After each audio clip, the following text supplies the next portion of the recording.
ఇస్తారు. అవి ఏ బుద్ధున్నోడు ఏ వ్యాపారం చేసేవాడు కూడా వాడి కంపెనీలో పెట్టుకోడు, దానికి ఓ బోగస్ కంపెనీ సృష్టిస్తాడు, సూట్ కేసు కంపెనీలోనే పెడతాడు. ఇది ఓపెన్ సీక్రెట్ కదా. ఎవడన్నా బుద్ధున్నోడు వాడి కంపెనీలో పెట్టుకుంటాడా అవినీతి సొమ్ము తెచ్చుకుని లెక్క చూపెట్టుకున్నాడు. అందులో పోనీ ఆడేమన్నా ఇంతకుముందు వ్యాపారం చేయనోడా? దశాబ్దాల నుంచి సినిమా ఇండస్ట్రీలో వ్యాపారం చేస్తున్నాడు, రియల్ ఎస్టేట్ వ్యాపారం చేస్తున్నాడు అతను. ఇంకా అతన్ని ఏ ప్రాతిపదికన మీరు తీసుకొచ్చి అందులో డబ్బులు ఇది అని చూపెడతారంటే, ఓ రకంగా చెప్పాలంటే మర్డర్ చేసినప్పుడు వీళ్ళు ఏంటి ఇప్పుడు చేసేదంటే, మీకు తెలుసు క్రైమ్ కేసుల్లో మర్డర్ ఫర్ గెయిన్ ఉంటుంది. ఫర్ ఎగ్జాంపుల్ హత్య చేశారు, అక్కడ ఉన్న నగలెత్తుకుపోయారు, ఇది ప్రూవ్ కావాలి.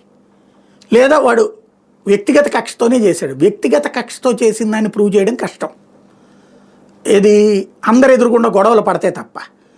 అట్లాంటప్పుడు మర్డర్ని ప్రూవ్ చేయడానికి ఏం చేస్తారు, ఇతనే చేశాడు అని చెప్పడానికి ప్రత్యక్ష సాక్షులను అడుగుతారు, లేదా ఆ రిలేషన్ని ఆ గొడవకి కారణాన్ని ఎస్టాబ్లిష్ చేయగలగాలి. ఇతనే చేశాడు స్పాట్లో చూపెట్టడానికి వీళ్ళు ఏం చేస్తారు, ఏ డిపార్ట్మెంట్ వాళ్ళు అయినా సరే, అతను చంపేసేసి వెళ్తా అక్కడ ఉన్నటువంటి ఆ బంగారాన్ని తీసుకుపోయాడు, వెండిని తీసుకుపోయాడు అని రాస్తారు ముందు. రాసి ఆ తర్వాత ఆ కన్సర్న్ పర్సన్ని తీసుకొచ్చి అంటే అరెస్ట్ చేసి జైల్లో పెట్టాక మళ్ళీ పోలీస్ కస్టడీకి అడుగుతారు కోర్టుని. ఇవన్నీ